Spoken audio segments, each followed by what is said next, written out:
Ang resibong hawak ni Raymond sa kanyang reklamo, ang viral video kung saan kitang-kita kung paanong pinipilit bawiin ni Raymond ang kinuhang susi at cellphone mula sa nagpakilalang LGO officer. Nagkaroon ng kasunduan sa pagitan ng delivery rider na si Raymond Sario at ng LGO patrol officer na si Gregorio Glian sa opisina ng LGO. Sinasabi sa kasunduan na babayaran ni Gregorio ng danyo si Raymond na nagkakahalaga ng 24,000 pesos. Kasama sa halagang ito ang pambayad sa cellphone na sinira at kinuha ni Gregorio. Wala pong namagitan sa amin. Wala naman po kami magagawa kasi yun po niyang biktima rin po yun. Kaya nga po nung nagsabi na pinaakyat po namin sa aming hepe. Doon po na sinabi ng aming hepe kung gusto mo ba yung ganyang usapan nyo na yan, yung kasunduan nyo na yan. Na umagri naman po ata yung biktima. Kapalit ng halagang ibinigay kay Raymond ang kasunduang wala na siyang legal na reklamo na isasampa laban kay Gregorio at ang pagpapabura ng video ng pangyayari online. Matapos ang kasunduan, si Raymond hindi pa rin daw masaya sa nangyari. Sabi ko kulang pa to sa halaga ng sa cellphone ko, tapos nung araw na hindi po ako nakabiyahe dahil sa wala na akong cellphone. Tapos po yung trauma po na ginawa niya po sa akin. Yung mga ilang araw po, bumabalik po ako dun sa LTO para mapakiusapan ko po siya na kunin ko po yung mahingi ko po yung cellphone. Sabi niya po, kung gusto mo talaga kunin to, bilhin mo lang sa akin ng 20,000. Parang pinapatubos niya po sa akin. Naku po, mamang LTO officer, totoo ba ito?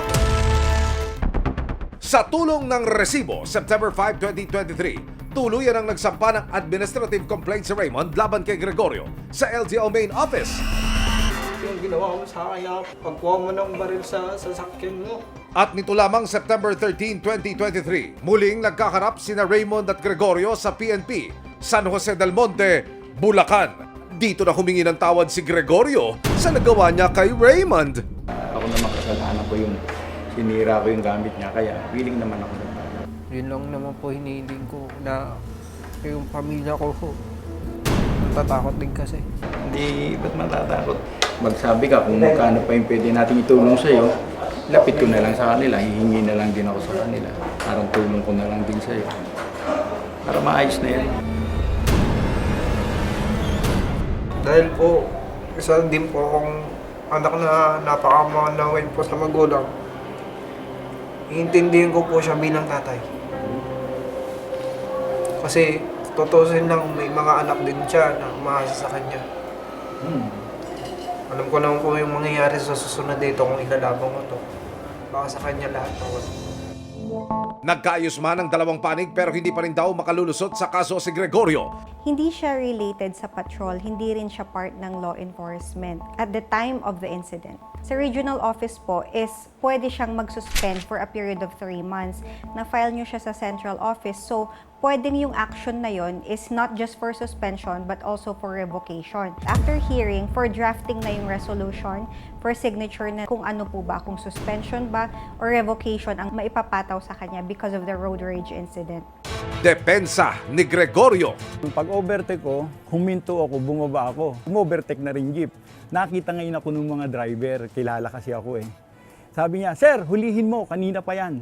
Yung ginagawa nila, wala silang pakialam.